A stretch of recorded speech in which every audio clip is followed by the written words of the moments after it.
Sabi ko sa pusang to matulog na siya, pero ayan ang ginawa. Umakyat at nagpakalong sa akin. Ay nako.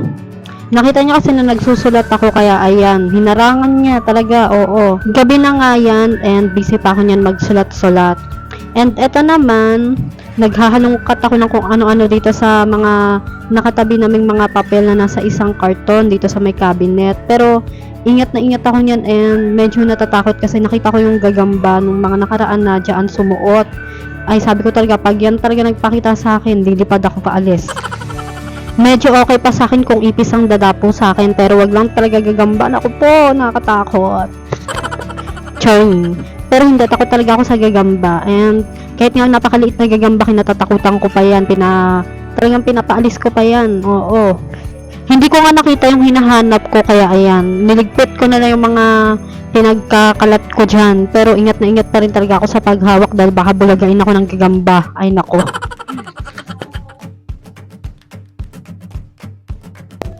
Ito namang teddy bear na to ay napakatagal na neto. Mga bata pa lang kami niya ng kapatid ko.